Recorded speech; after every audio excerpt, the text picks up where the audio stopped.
Dobar dan svim kolegama i kolegicama. Danas počinjemo sa radom nečega što smo nazvali arheološki dijalozi bez izolacije, gdje želimo da u ovo zanimljivo vrijeme ipak održimo jedan nivo komunikacije i diskusije na određene teme koje jednostavno su nama koji se bavimo možda više teorijskim i historijskim pitanjima i metodološkim pitanjima arheologije koje su nam značajne, blizu i tako da možemo ipak komunicirati, voditi diskusiju i jednostavno sticati znanje i nove informacije i u ovim ne baš najsjajnijim okolnostima. Ideja je potakla između Rajne Šošić, Klinđić iz Zagreba, Staše Babić iz Beograda i mene, Predraga Novakovića iz Ljubljane, da na taj način ipak razvijemo jednu diskusiju. Diskusije će biti sastavljene od predavanja, možda malo dužih, do referata koji bi bili pročitani na nekim konferencijama, a otvoreni smo i za sve varijante kao što su intervjui ili razgovori na određene teme. Tako danas počinjemo sa jednim takvim predavanjem, u stvari jednim malo dužim konferencijskim referatom koji je bio mišljen za konferenciju u Sofiji, koja je trebala biti održana početkom aprila, ali zbog svih ovih zabrana prenesena je za iduću godinu. Referat kojeg sam pripremio za Sofiju nosi naslov Cohabitation, hybridisation and eclecticism of archaeological paradigms, modern Slovenian archaeology and the legacy of the 1980s. Naime, pošto je bila glavna tema u Sofiji kako posmatrati, razmatrati, promišljati kulturno-historijsku arheologiju koja je dominantna na prostorima jugoistočne Europe i koja je praktički dominirala, još uvijek u velikoj mjeri dominira u nacionalnim arheološkim školama jugoistočnoevropskih država, pa sam tako želeo na jednom primjeru slovenačke arheologije pokazati kako je jednostavno tekao razvoj iz određenih podloga u 80. godinama ka malo drugačijoj arheologiji, gdje je slovenska arheologija uspjela razviti jedan profil koji je malo drugačiji, koji se malo drugačije razvijao nego u tadašnjim arheologijama u Jugoslaviji, a i u susjednim državama kao što su Mađarska, Rumunija, Bugarska, a i u Austriji, Italiji, pa i Njemačkoj u određenoj mjeri. Moje predavanje ima 5 ovih tema, tu su na PowerPointu predstavljene i predavanje ću uglavnom imati na više jezika, jer ću određene dijelove čitati kao što sam ih napisao u referatu, a određene ću komentirati na ovim našim jezicima, kako god smo ih danas nazvali. Počinjem sa historijskom pozadinom, historical background, koju možda čak i nema smisla u punoj mjeri sada objašnjavati kolegama, jer smo praktički svi na neki način upoznati sa tom situacijom. Taj background je bio više mišljen za kolege iz drugih država koje možda nisu najbolje upoznate sa situacijama historijskog razvoja na prostoru nekadašnje Jugoslavije u zadnja 2 stoljeća. No svejedno ću pročitati nekoliko ključnih pasusa i posle prikazati na primjeru Slovenije kako je taj background jednostavno tvorio osnovu za, da kažemo, društveni okvir i kulturni okvir razvoja slovenske arheologije.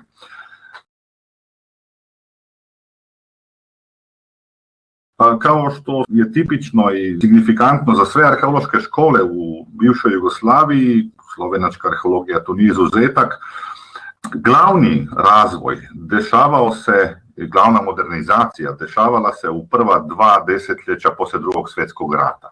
Prije tog perioda nivo arheološke znanosti u tadašnjoj Jugoslaviji ekstremno je varirao od jednog regije do druge i sadržavao je taj razvoj puno različitih tradicija. Tradicija iz austrijskog perioda, tradicija historiografije, istorije umjetnosti iz drugih škola i te tradicije su se dobro pokazivale kad se pogleda jedan presjek kako je bilo stanje arheologije i arheoloških tradicija prije Prvog svjetskog rata.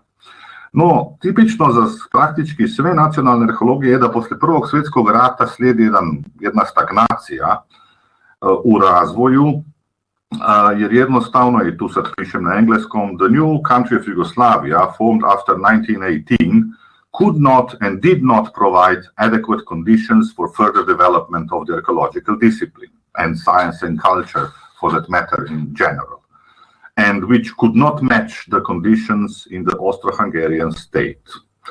The reasons for this stagnation are many. In the first place, the new country of Yugoslavia was economically very underdeveloped and purely industrialized. The differences in economic wealth and development remarkably varied across the country, from relatively well-industrialized regions of former Austro-Hungarian provinces to inferior eastern and southeastern regions, which were under the Ottoman rule until the last decades of the 19th century. The country had an underdeveloped middle class and low ratio of the urban population, both essential for the development of culture and science. It is also a very well-known fact that the newly formed country was also extremely ethnically, linguistically, and religiously mixed, with different historical and cultural traditions, and quite different and, what is also important, conflicting political aspirations of the individual national groups. Furthermore, the country lacked any more robust and stable common ideological framework and tradition of statehood and sovereignty. Authentic Yugoslav cultural and political movements, which existed since the last decades of the 19th century, mostly in Austro-Hungarian parts, could not match the power of national movements of the individual nations. The Yugoslav stance indeed was instrumental in creating a new state in 1918, when Europe faced radical political changes, and in this process, the territories of Slovenia, Croatia, and Bosnia and Herzegovina were preserved from being divided among the different states. However, this stance soon faded out. Instead, divergent national politics of the major nations in Yugoslavia prevented any stable central authority. Such conditions largely prevented the optimal development of science and culture, archaeology included. Almost all active archaeological institutions were those established before 1914, and very few were made anew during the Kingdom of Yugoslavia. The best case, which can illustrate new situation, is the Provincial Museum of Sarajevo. The museum, established in 1888 after the Austrian annexation of the Bosnia and Herzegovina, was created as an important tool of the Austrian policy of Europeanization of the former Ottoman province. The Austrian government invested great effort and resources, making soon the museum the most developed and influential archaeological institution in the Balkans. The achievements of the museum in its 30 years long Austrian era were extraordinary, taking into account the fact that archaeology was established almost from the scratch. However, with the formation of Yugoslavia, the Provincial Museum fall into 30 years long crisis. The principal reason was in that the museum lost its province, the essential territorial, socio-economic, cultural and political base for its prosperity. With the new administrative territorial division of the state, Bosnia and Herzegovina ceased to exist, together with Bosnian and Herzegovinian institutions of the former period. Slovenia was spared such territorial changes, and indeed it remained the only Yugoslav country which kept its territorial integrity during the Kingdom of Yugoslavia, with the exception of the Italian-ruled western and southwestern parts. However, the radical change of the state from the Austrian Empire to Yugoslavia did not go without considerable consequences. On one hand, the majority of Slovenes were for the first time united in one ethnically compact territorial entity, which enabled further national emancipation, while on the other hand, in a series of domains, including archaeology, it strongly suffered from being cut off from the previous long-existing institutional networks, ties, and cooperation. The loss, which could not be compensated in the new Kingdom of Yugoslavia. Now I have a map of Slovenia, how it looked and what were the so-called Slovene lands during the Austrian era, the last decades of the 19th centuries and the first decade of the 20th century. There was no entity as such called Slovenia. Historical provinces like Štajerska, Krajinska, or Steiermark, Krain, Kärnten, Carniola, Carinthia, then Adriatische Küstenland, Primorska, were traditional provinces during the Austrian era, which had their strong provincial institutions, some of them with century-long tradition, and the northeastern part of the nowadays Slovenia was divided between the two territorial units of the Hungarian part of the Habsburg monarchy. At that time, so let's say at around 1900, there were relatively numerous archaeological institutions in Slovenia. You can see the modern Slovenia is marked with a red line, and there were two major museums active in the area, Provincial Museum in Ljubljana and Provincial Museum in Graz, both established at the beginning of the 19th century. Some 50 or more years later, up to 100 years later, new museums, this time municipal museums or local museums, were established in towns like Celje, Ptuj, Maribor. In Trieste, there were two museums, and in Koper. And there were also some institutions governed from Vienna, which were active in archaeology. The Natural History Museum from Vienna, Central Commission for the Protection and Research of Art and Historical Monuments, with its offices in Trieste, which was later moved to Pula, and offices in Ljubljana and Graz. And there were two universities also relatively active in the area, University of Vienna and University of Graz, both having chairs in archaeology. The chair in archaeology in Vienna was established at around 1850, while some 25 years later, also Graz University got its chair in archaeology. In addition to this, there were also some amateur archaeologists, collaborators of the museums, which undertook some quite large and relatively numerous excavations in the area. The most famous excavator of this kind was the Duchess of Mecklenburg, who had great estates in central Slovenia, which excavated mostly Iron Age cemeteries in Dolenjska in Lower Carniola. Altogether, let's say, the Austrian period, there were some 10 to 15 archaeologists of different kinds active discipline. With the establishment of new states and stagnation, as I have put it previously, of course, most of the links with Austrian institutions or central institutions in Vienna were broken. And here is the list of institutions. In red color are only those which were established during the period between 1918 and 1941. Also, please pay attention to the western part of Slovenia. You can see it's in lighter color, which was annexed to Italy after First World War.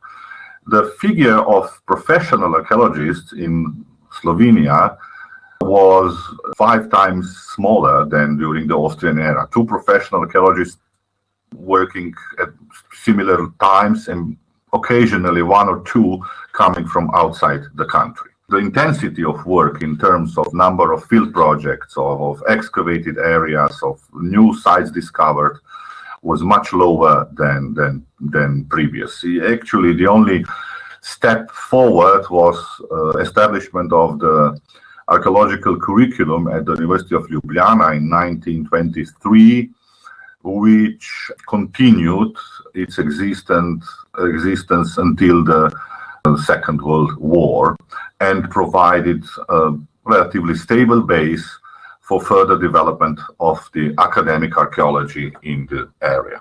Here I just wanted to pay attention to what was the knowledge, what was the archaeology of that time, how the knowledge was transferred, what kind of profiles were active in a wider region around Slovenia, not Slovenia only. And in the period between, let's say, of almost a century-long period between 1850 and 1940, in what we have termed the Yugoslav region, there were some 50 to 60 archaeologists professionally involved in archaeology, and as you can see, more than half of them graduated from the University of Vienna. So in this sense, the whole area was a sort of a academic periphery of one of the centers of excellence of the time, and that was the University of Vienna. Though when speaking about the University of Vienna, and also to a certain extent of other universities, we should pay attention to the fact that not all professionals in archaeology actually studied archaeology. Many of them studied other disciplines, mostly natural history disciplines, and then somehow found their way in archaeology later. Well, the only university in this period, especially in the 20th century, with, let's say, considerable ratio, was Zagreb, which had its chair established in the last decades of the 19th century. The distribution of other universities is, you can see, 11% are German universities, 11% is University of Prague. Graz was not that important university in Austria as Vienna, and there were also some few archaeologists who graduated in at other universities. As I have said at the beginning, the major modernization took time and place after the Second World War. Here is the list of institutions and a map of institutions established after the Second World War. And again, in red are new institutions. I should have put also the years of establishment of all those individual museums, which would give us better and clear idea, but most of the museums are established in the 50s and 60s, as well as other institutions. An extremely important fact is that the number of archaeologists rise up to 70 to 80 professionals in archaeology in the 1980s. In terms of conceptual development, the archaeology in Slovenia and in other Yugoslav countries as well, one could hardly speak of any dominant paradigm in the first half of the 20th century. Indeed, due to the relatively small number of archaeologists, the conceptual landscape reflected very fragmented mosaic of individual approaches. It is also important to add that a considerable number of professionals in archaeology had different education. In one of my earlier texts, I have explained this situation as conditioned by three interconnected structures: fragmentation, marginality, and discontinuity. However, despite quite unfavorable conditions between the two world wars, individual scholars from former Kingdom of Yugoslavia and Slovenia gained a high international reputation. For example, Balduin Sarija, Viktor Hofiler, Frane Bulic, Mile Vasic, Nikola Vulic, and also some others. Radical changes, as we have said already, in the archaeology of Slovenia and Yugoslavia occurred after the Second World War. Though the changes were again catalyzed by significant political change, the conditions and circumstances were quite different from those after 1918. Slovenia, now united with the former Italian territories, gained the status of constitutive republic within Federal Yugoslavia, what further accelerated its national emancipation. It is important to stress that Communist Party introduced new state ideology of brotherhood and unity of the Yugoslav nations as an alternative and reaction to antagonistic and fierce nationalisms of the preceding periods, which culminated in the World War II. This ideology was one of the essential components of the cementum of post-war Yugoslavia. The other component was social, the rule of the Communist Party or parties, with its program of creating new and just society. The new regime launched a very ambitious program of economic and social modernization, strongly supporting the development of science and culture. Industrialization, the main socio-economic goal, could not be achieved without equally large transformations in other domains: intensive urbanization, migration of rural populations to enlarged cities and towns, large investments in education and science, etc.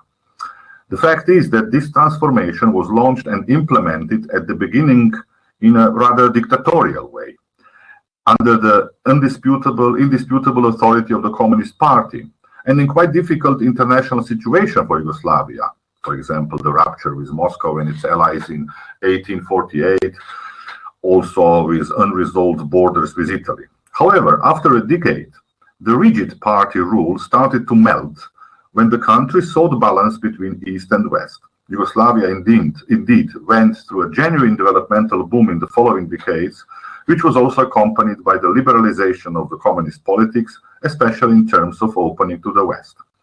It is beyond the scope of this paper to present this process in more details. At this point, we will just note that Slovenia was the most developed and most westernized republic in Yugoslavia. The post-war renovation of archaeology in Slovenia was not an easy task given the considerable lack of archaeological experts. Basically, in 1945, there was only one professional in the country left. In addition to this, the atmosphere was highly charged regarding the borders with Austria and Italy, which were disputed by neighboring countries, also on the basis of archaeological interpretations. It is not by chance that the first major archaeological projects and publications in the late 40s, immediately after the World War II, in Slovenia dealt with Slavic archaeology. As a matter of fact, these projects systematically launched Slavic archaeology in Slovenia. Prior 1941, archaeological research of Slavs was almost non-existent in Slovenia and, except for Croatia, in all Yugoslav regions as well. In 1945, the Institute for the Protection of Scientific Research of the Cultural and National Monuments was formed. A year later, the study of archaeology was revived at the University of Ljubljana, this time not limited to classical archaeology only, but the curriculum included also prehistoric and medieval archaeology for the first time. In 1947, a new institution was formed, the Commission for Archaeology of the Slovene Academy of Arts and Sciences, later transformed into the Institute of Archaeology, and also the National Museum in Ljubljana considerably intensified its activities and launched in late 40s relatively large excavation campaigns and started to hire new staff. In 1946, a journal, Arheološki Vestnik, was established, the first explicitly archaeological scientific journal in Slovenia. Significant developments could also be observed on regional levels, where between 1947 and 1955, 7 new museums with archaeological posts were opened. Together with the museums established prior to 1941, there were 13 regional local museums in total. Strategically, the most important project in the country in the first 2 decades after the war was the Archaeological Map of Slovenia, a national gazetteer of archaeological sites aimed as the basis for further research projects and heritage protection service. When it was finally published in 1975, it contained a list and descriptions of more than 3,000 archaeological sites, and contained 10 times more sites than any similar publications published prior 1941. In 2 decades, the Slovenian archaeology made gigantic leap, what to great extent also goes for other archaeologists in Yugoslavia at that time.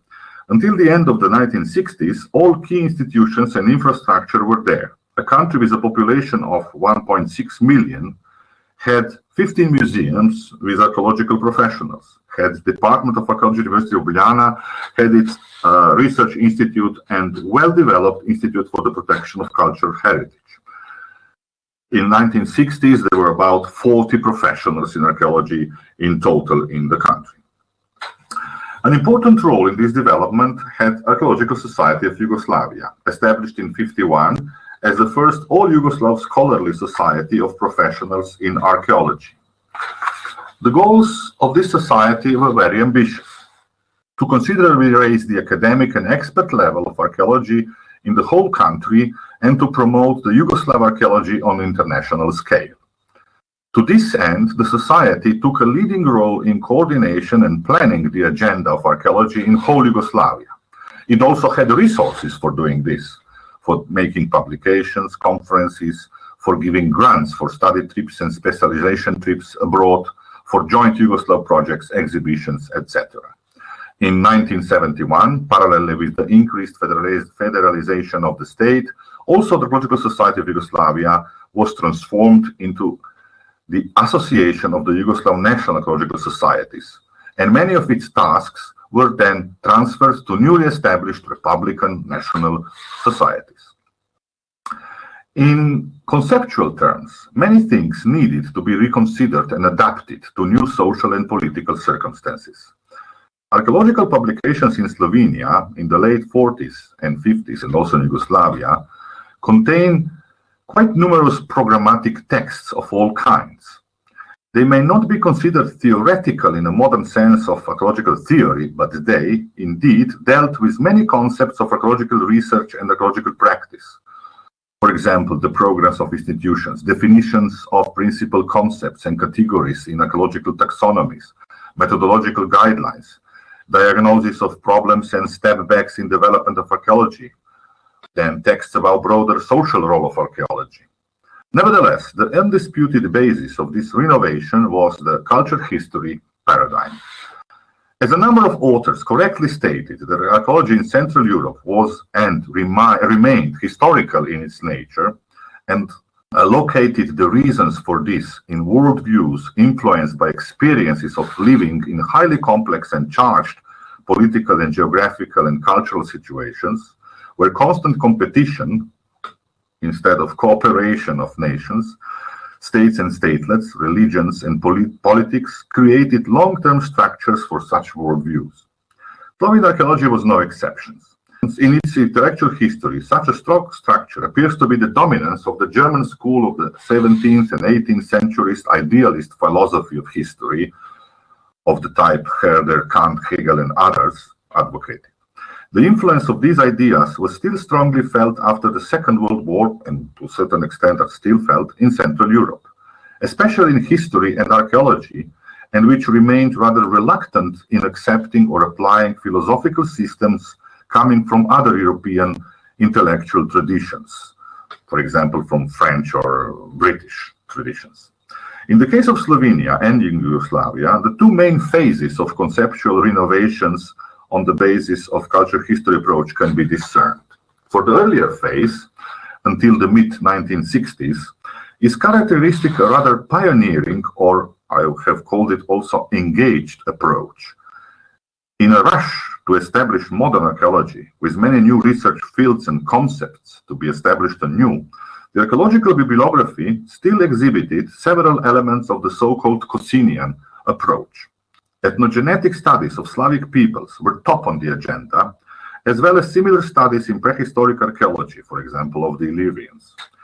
In this catching up with other Central European archaeologies, in the charged political atmosphere of Southeastern Europe, the critical apparatus at that time was not yet fully developed and implemented. Actually, it took a second wave of conceptual modernization from the 1960s onward to establish more critical positivist approach and source criticism. In this process, the most important influence had the so-called Merhart school from Marburg.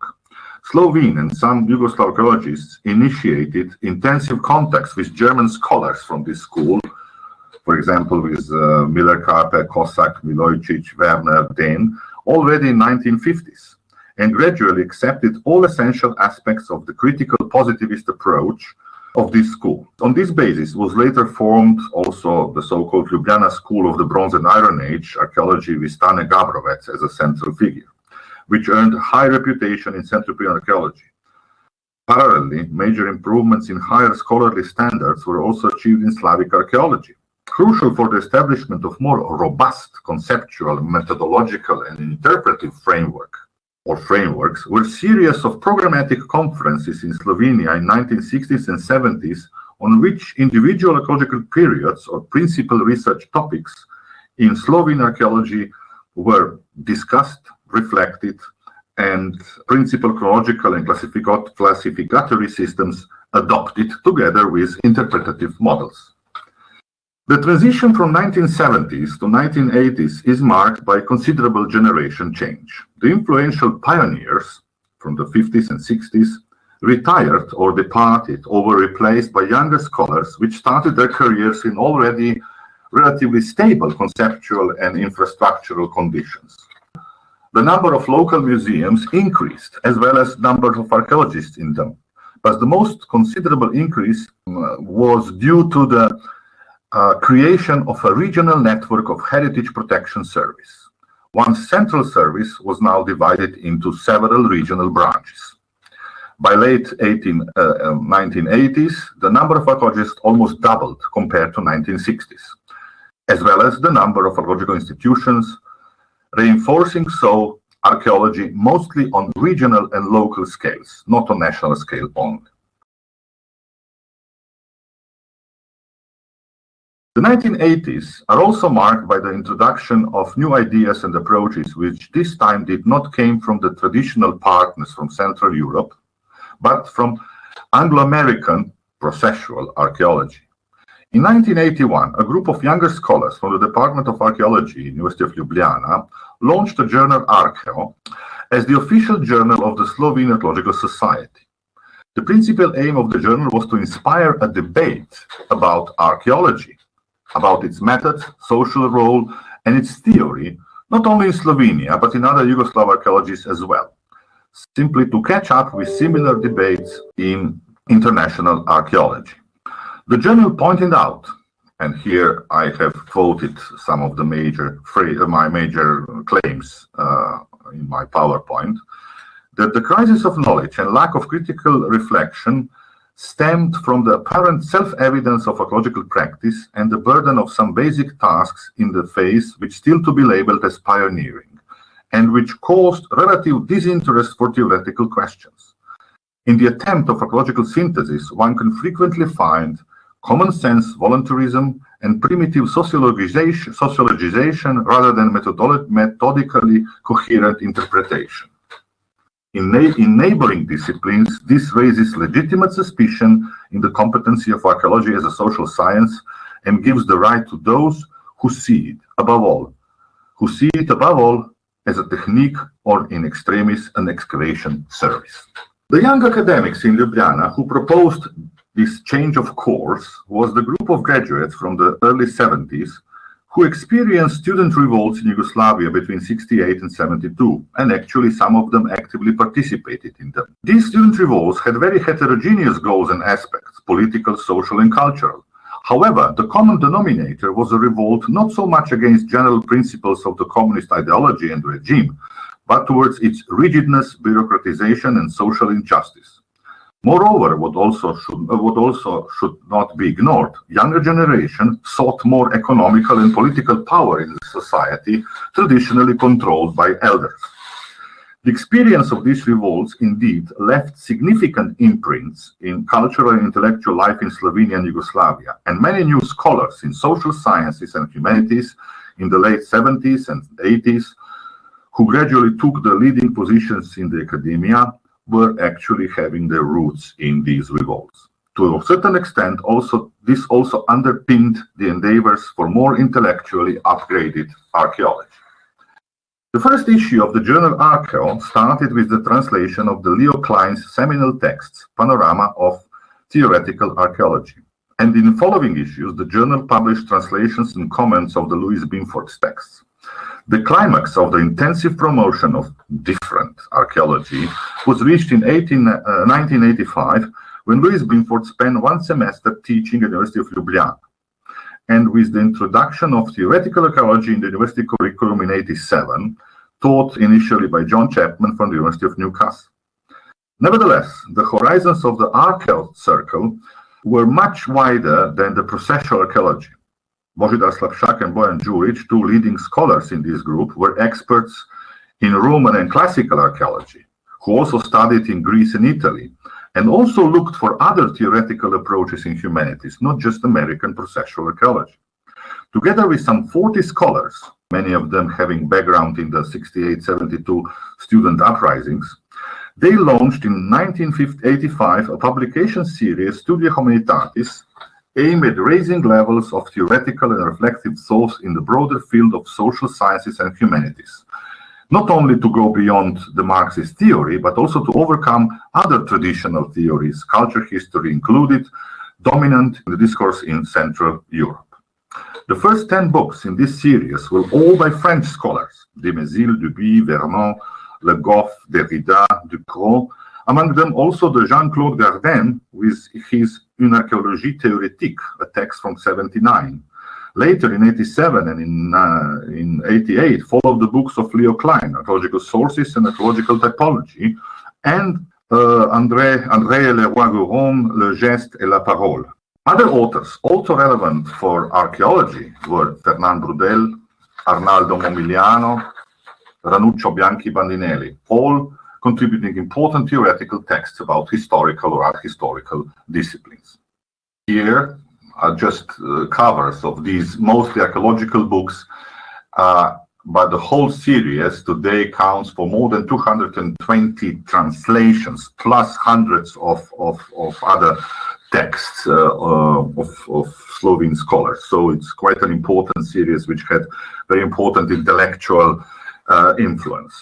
At that time, there were also attempts of genuine archaeological production or theoretical production, and one of the cases of one scholar who was not trained as archaeologist but as sociologist is the book Arheologi naši davni predniki, archaeologists our ancestors or remote ancestors, which was quite unsuccessful attempt of a mixture of different sources of critique of archaeology stemming from Lacan, psychoanalysis, semiotic and critical epistemology, postmodern stances, and so on.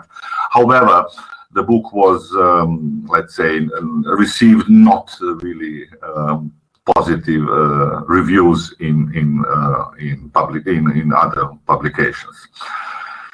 Also, the important effect on the further development of theoretical and reflexive discourse in Slovene archaeology was participation at TAG conferences in UK. TAG meaning Theoretical Archaeology Group, annual conferences which started in the late 80s or mid 80s in England, in UK, and then they continue until today. Between 87 and 93, 94, there was always a participation of the Slovene scholars, and in 91 there was a particular session at the TAG conference in Leicester in 91, particular session termed New Trends in Slovene Archaeology, where 5 papers were presented.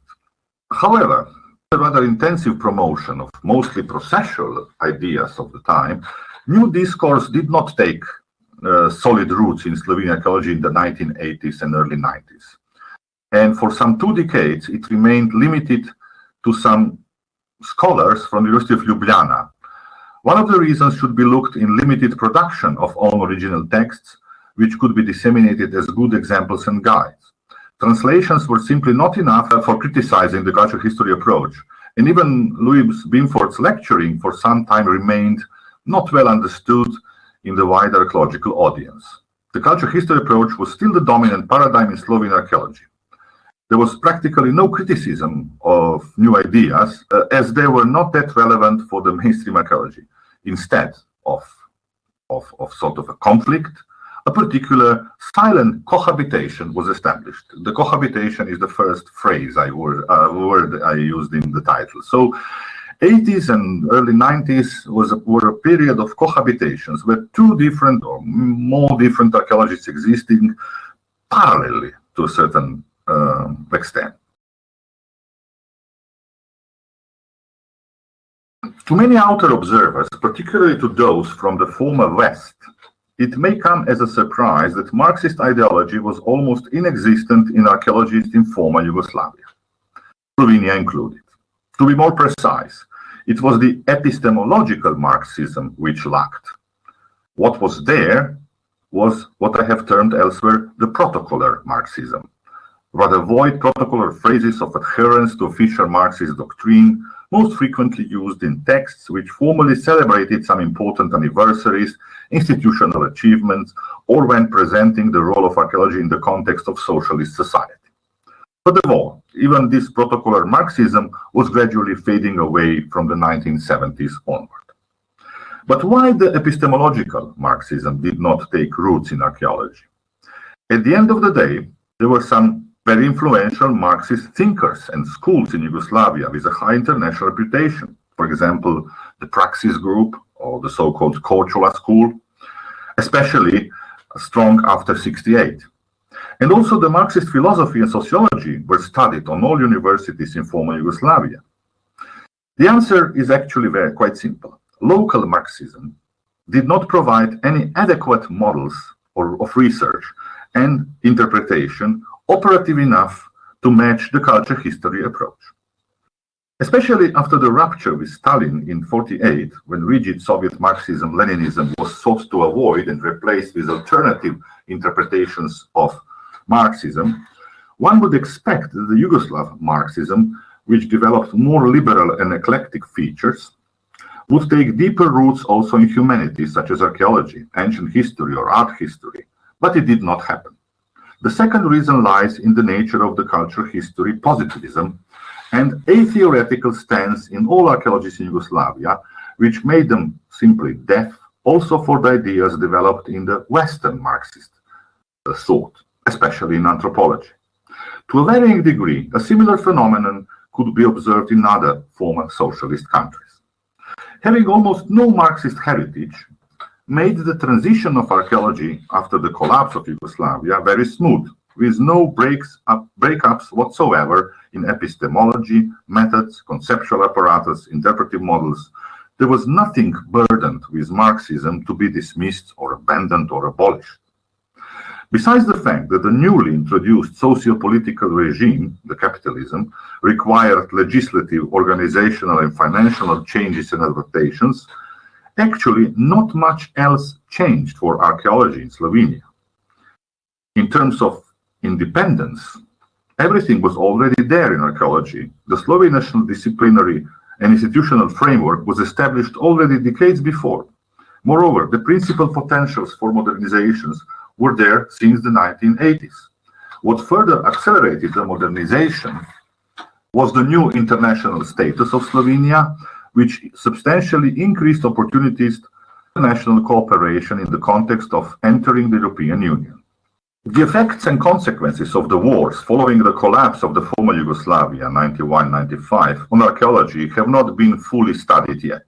Unlike Croatia, Bosnia and Herzegovina, Serbia, and later also Kosovo, Slovenia was spared the most of the catastrophic outcomes, whose consequences are still much felt in these countries even today. This enabled Slovenia rather continuous progress in recent decades, further accelerated with the joining of Slovenia to the EU and easier access to the international research funding. However, the rupture of ties and collaborations with archaeologists and archaeological institutions in other former Yugoslav republics, now independent states, to some degree affected the agenda of the Slovene archaeology. Wars, economic sanctions against Serbia and Montenegro in the 90s, rigid entry visa systems, obstacles in transferring funds and mail greatly affected communication between archaeologists in former Yugoslavia, and it is correct to say also some archaeologists avoided cooperation because of their political opinions or siding with their national ruling regimes. Such a situation lasted for some 15 years, until the late 2000s, when relationships and cooperation substantially improved.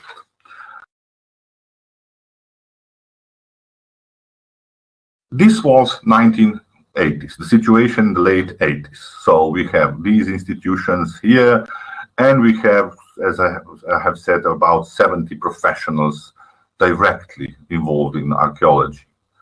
Some 15 years later, 20 years later, we have a completely different situation.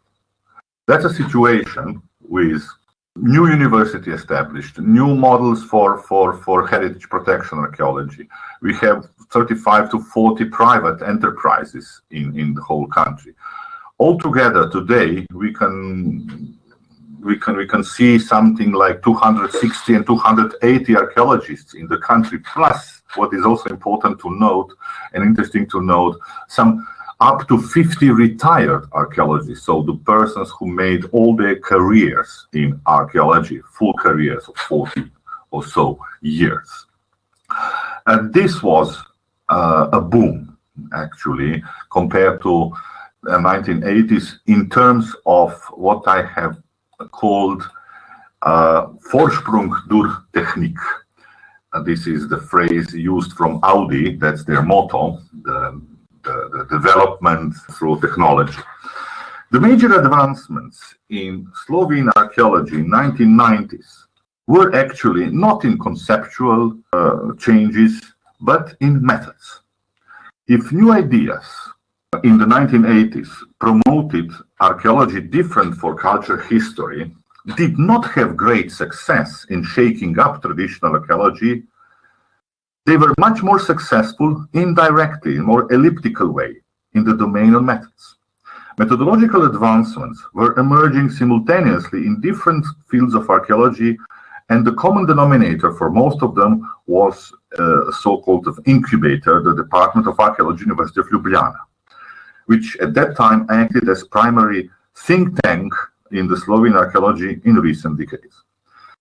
The most influential changes were in the domain of field research. Here, the Department of Archaeology initiated great efforts in introducing new techniques of work and or upgrading the conventional ones. In 1989, it was published the translation of Richard Harris's seminal work, The Principles of Archaeological Stratigraphy. Here on this slide, I have just few book covers changing, showing this development, especially with reference to preventive archaeology, about which I will speak later. So in '89, the translation of Richard Harris' seminal work was published, and immediately these methods were implemented in archaeological curriculum. And actually all subsequent students were taught in this method, and in less than 10 years, this method became completely dominant in Slovenia. In '98, translation of another seminal work followed, Philip Barker's Technique of Archaeological Excavations. In the early 90s, also geophysical and aerial prospection started to be implemented on a more systematic level and became included in the university curricula. And even more importantly, they became part of the procedures of archaeological heritage protection, where significant challenges were yet to come. A significant impact, not only in the field of techniques, had the introduction of the systematic surface surveying. The essential role in introducing this field technique and its philosophy, which is even more important, had Project HERISTEM here, subtitled Archaeology of the Mediterranean Landscape, a cooperation of the University of Ljubljana and University of Bradford, which in the late 1980s grew into the largest survey project in the Mediterranean. The project proved to be a genuine incubator for several reconnaissance field techniques and transfer of knowledge later applied in numerous projects in Slovenia. Furthermore, last but not least, the Department of Archaeology, University of Ljubljana had a pioneering role in implementing GIS in archaeology. Already in 1992, it published one of the first publications of GIS analysis in archaeology in general, in world archaeology, GIS Approaches to Regional Analysis, a case study of the island of Hvar by Zoran Stančić and Vince Gaffney. Blue booklet. Three things are common to all the above-mentioned advancements. They were all results of close cooperation with British archaeology. They were all developed at the Department of Archaeology at the University of Ljubljana, and they were all associated with the development of spatial and landscape archaeology, which became a new research field in the Slovene archaeology. Indeed, spatial and landscape analysis became the pride and the major point of reference for the so-called Ljubljana School of Archaeological Methods in the wider Southeastern European region. Triumph at home. If previously new ideas presented from a conceptual point of view and critique were not that successful, in less than a decade, in the 1990s, the methodological and technological advancement made much greater impact and in practice. And they also provided strong support to the ideas which went beyond the traditional culture, history, archaeology. It was probably due to the great success of the new methods and techniques that mainstream culture, history, archaeology could not dismiss or ignore new ideas which were there for a decade or so. In fact, from previous silent cohabitation, the general situation passed to hybridisation, to mixing ideas and practice of culture, history ideas with other ideas. However, for the success of hybridisation, it took more than just new ideas to take stronger roots. This came very soon and proved to be the greatest challenge in modern Slovene archaeology. The national program of the construction of motorways, starting with 1993, which aimed at constructing some 350 kilometers of motorways across the country in less than a decade. The motorway construction prevented a great risk to archaeological heritage. It required substantial transformation of the Heritage Protection Service in Slovenia, which was simply not prepared to the size and time scale of the risk, of the threat posed. The Institute for the Protection of Cultural Heritage had no adequate capacities, for example, no staff, no logistic support, no funds. And above all, it lacked efficient methodology to cope with the amount of work to come. In searching for an adequate response, it was the Department of Archaeology which provided very efficient solutions.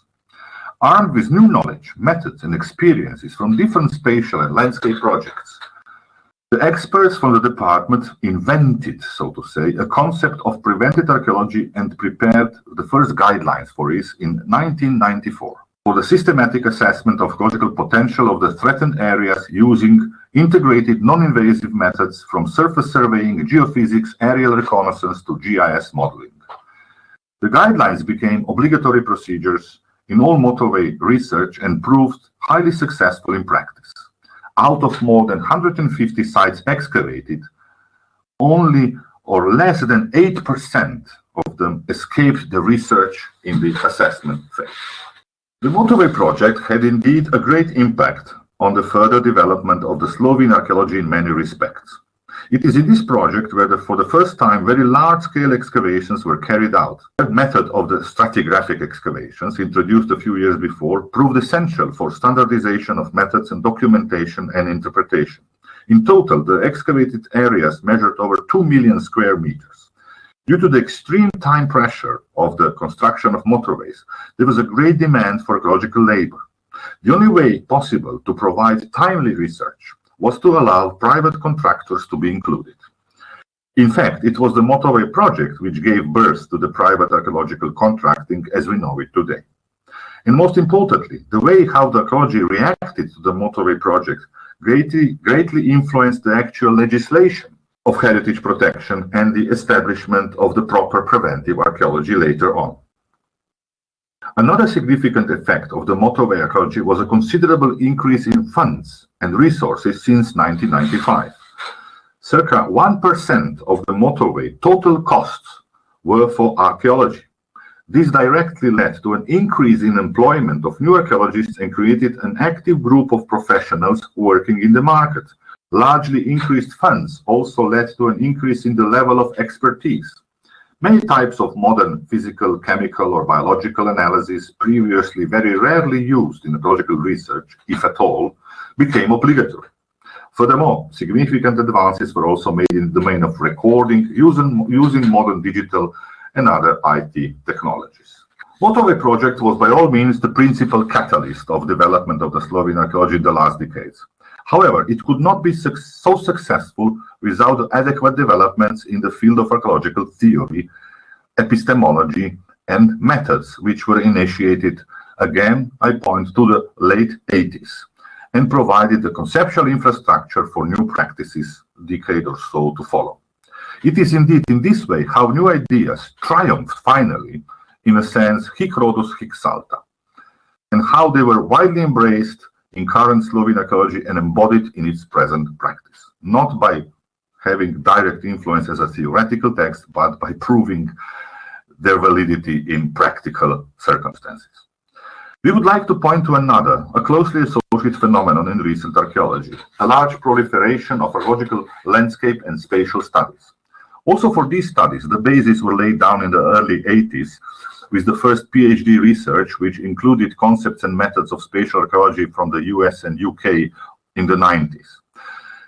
The groove of landscape archaeology was boosted with the already mentioned development in the field techniques, surface surveying, aerial reconnaissance, and ultimately with GIS applications.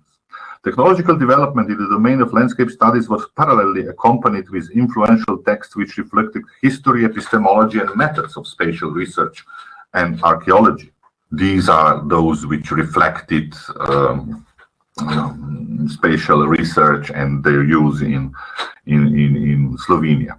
Landscape-oriented perspective was soon embraced also in heritage protection concepts and practice, especially after the great success of the Motorway archaeology, which demonstrated potential of this perspective in integrated heritage protection and management. Landscape studies are worth mentioning here also for another reason. If most of the technological and methodological developments in the Slovene archaeology since 1990s fitted and strongly promoted ideas of processual archaeology, with GIS in particular, it was in the landscape studies where post-processual approach gradually gained the floor in the last decade or so. The post-processual attempts came from different directions. For example, from historical analysis of landscapes, from phenomenology, symbolic representations, ethnographic or anthropological research, and were quite heterogeneous in their nature. However, common to all of them was exploring the so-called soft aspects of human existence in its natural and human environments and contexts. Before concluding this chapter, we should also remind some crucial achievements in reflecting the role of archaeology in modern society. Catalyzed by wars in Yugoslavia from the mid-1990s onwards, a series of texts critically discussed nationalism and epistemology and practice of archaeology. These texts provided not only insights into recent nationalist abuses of archaeology and/or its participation in nationalist discourse and activities, but more importantly, they also provided a self-critique together with critical apparatus for reflexive and historical analysis of the Slovene archaeology itself. Self-critique worked well also in another field which emerged in Slovene archaeology, in gender studies, where several publications emerged in the last 2 decades. So, this second phase we have termed hybridisation. So a success of ideas from other traditions of archaeology, especially from American and UK archaeological traditions, as we have said, was major due to great success of methods. If the first phase I have termed as cohabitation, two rather parallel lives, the hybridization meant much more protective integration of these new ideas with traditional culture history approach.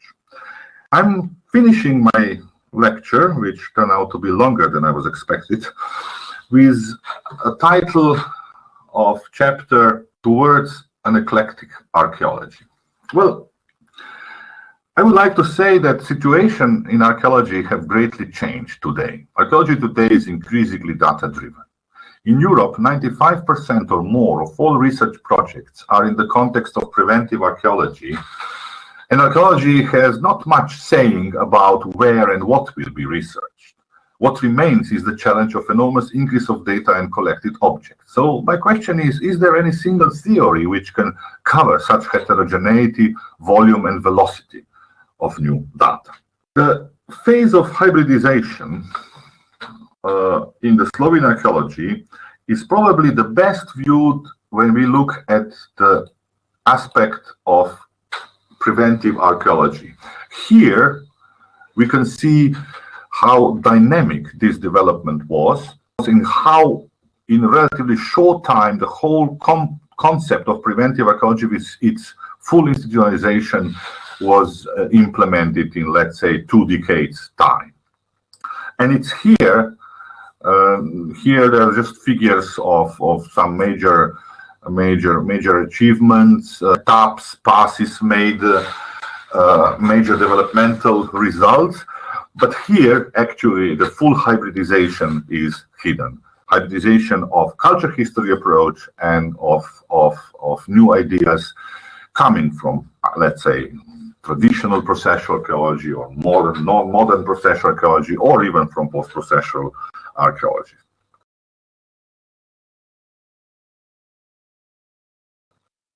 The phase of hybridization in the Slovene archaeology, as illustrated here on the case of preventive archaeology, is currently turning into what we have termed as eclectic archaeology, the third phase. In fact, trends toward eclectic archaeology could be observed on the international level as well. And this is what I think about eclecticism. The periods of heated disputes about the most correct general paradigm for archaeology are gone. it is as if the Paul Feyerabend's stage of anarchic science was reached. Nevertheless, invoking Feyerabend's anything goes is not invoking extreme relativism. It is about the end of monopolies of single paradigms, and about relativism which requires accurate historical contextualization of the production and implementation of knowledge. Eclecticism grows typically on account of the retreating monolithic theories, which exhausted much of their energy on mutual criticism and lost much of their vigor recently. By its very definition, the eclectic stance is not exclusive, but pragmatic. Good advocates of eclecticism are fully aware of the ideas of the monolith theories and know how to efficiently combine and permutate them in order to come to original solutions in individual cases. Also, eclecticism is not necessarily seeking compromises or juxtapositions between monolith theories. It is constructed in the frame of individual situations in practice. In this sense, it is closer to post-processual stance, but it does not advocate a priori anti-processualism. It embraces the cumulative accumulation of knowledge rather than revolutionary substitutions. And it creates much closer ties between practice and theory. Another argument for eclectic stance is the fact that modern archaeology is increasingly data-driven science. More than 95% of new data is coming from preventive, development-led, or rescue archaeology, whatever you term it. And in quantities, not only several orders of magnitude larger than some 50 or 40 years ago, when great theoretical disputes emerged, but also in a variety of forms and contents not previously known. So far, none of the great archaeological theories was able to sufficiently comprehend new reality, which requires reconsideration of the practice versus theory dialectic. In this sense, the eclectic sense, which is more flexible towards changes, both in practice and theory, may create a fruitful and inclusive position for coping with future challenges, where knowledge or parts of the knowledge of culture history, processual, post-processual, and other archaeological approaches is not considered a priori redundant or wrong or insufficient, but it may come handy in future situations. And last but not least, eclecticism should not be confused with opportunism or used as an excuse for the opportunism. The major difference between them is that opportunism seeks its legitimation in concrete social academic contexts and practices. At the same time, there is nothing in the eclectic stance which deprives it of the critique. In this sense, current Slovene archaeology exhibits a number of significant features of eclectic archaeology in all its domains in practice. In academic archaeology, in preventive archaeology, in museum archaeology, in public archaeology. If until 1990s, culture history approach was by far the most dominant, in the decades which followed, its dominance decreased, but is still there as one of the major conceptual pillars. The evolution was not going in the way that the processual or post-processual or whatever other non-cultural history ideas replaced traditional ones, but they first cohabited with them, later mixed with them in producing hybrids, and as we have shown now in the preceding chapter, new ideas and concepts were more widely embraced elliptically because of their success in practice rather than in authentic theoretical discourse. Moreover, it is through practice how the very proponents of new ideas were able better to comprehend the changing social and cultural environments of archaeology. The Slovene peculiarity is that we are dealing with a relatively small community of archaeologists, where each individual may considerably influence the course of archaeology, but at the same time, they participate, these individuals, in much more intensive international discourse than ever before. Ja imam prvo jedno tehničko pitanje što se tiče uvoda tvoga, mislim tehničko. Geopolitičko, rekao si da je Slovenija jedina zemlja čije se granice nisu mijenjale nakon raspada. Šta si točno mislio pod time? To je da Slovenija je jedina zemlja koja je u prvoj Jugoslaviji sačuvala teritorijalno jedinstvo. Hrvatska znati sama u kojim je sve banovinama bila do 36. 7. kad se formira Hrvatska banovina. Dobro. A prije toga je dio u Zetskoj, pa znaš sve te banovine koje su bile. Da. Slovenija je jedina koja nije imala ni teritorija iz drugih banovina, niti je njen teritorij bio u drugim banovinama. Aha, nego je ostalo skroz ovako. To je bila Dravska banovina od 29. nadalje, a prije toga su to bile Ljubljanska i Mariborska oblast. To su bile dvije jednake administrativne jedinice, znači da bi 29. sa reformom kompletno sva vlast Dravske banovine prešla u Ljubljanu. Da. I to je u principu, kako bih rekao, je bio jedan značajan element da se sačuvala ta nekakva nacionalni framework. Doći sama znaš kako se te banovine su bile do 35. Kako je država bila podijeljena, ne znam koliko tih dosta nenormalnih banovina. Da, ok, dobro. To je ono jedno stalno pitanje o kojem smo već razgovarali, ali ne znam, možda imaš neke nove ideje zašto je to tako. Zašto misliš da je slovenska arheologija prošla kroz ovoliko različitih faza što se tiče i teorije i prakse, a to recimo na teritoriju Hrvatske se nije dogodilo? Zato što je hrvatska arheologija je imala veću tradiciju i ti tanker teže okrećeš nego mali brod. Shvaćaš? Pa da, zapravo, evo, ja ću se onda moći i dosta nadovezati na tvoje predavanje, jer je moje predavanje baš tako bilo i nazvano za bugarsku tradicije hrvatske arheologije. Jer ako gledate hrvatsku arheologiju, ona ima tradiciju puno bogatiju od slovenačke tradicije. Pa sad ako idemo još u povijest, pa od renesanse dalje, koji su to sve bili značajni antikvari, projekti i tako dalje, to praktički ta tradicija traje sa nekim usponima i padovima sve do formiranja znanstvene arheologije tamo u zadnjim desetljećima 19. stoljeća. I te tradicije se, a pogotovo ove tradicije koje su se u Dalmaciji razvijale, te scienze d'antichità, mletačke tradicije, italijanske, one su imale jedan kontinuiran tranziciju, one su normalno na faksove došle, pošto su te tradicije i na italijanskim sveučilištima bile prezentne u antičkoj povijesti i u svim tim antičkim klasičkim filologijama. Recimo, nikad se nisu tako uhvatile tradicije ovih njemačke klasične filologije, recimo, u smislu šire filologije, ne mislim sad na filologiju, nego na sve te znanosti o antičkim civilizacijama koje su Njemci udruživali pod filologiju, a Italijani ipak pod povijest. To je nešto što je u Hrvatskoj stvaralo jaku tradiciju, koja je onda normalno došla i do sveučilišta i ušla u muzeje i tako dalje, i to nisi mogao tako micati, tako lako. Dobro, o tome možemo drugi put nekako, jer ipak sve ovo što si ti sada opisao više vezano uz Jadran, koji nije baš komunikacija između Jadrana i kontinentalne Hrvatske od samih svojih početaka u arheologiji, ajmo to reći tako, nije baš funkcionirala.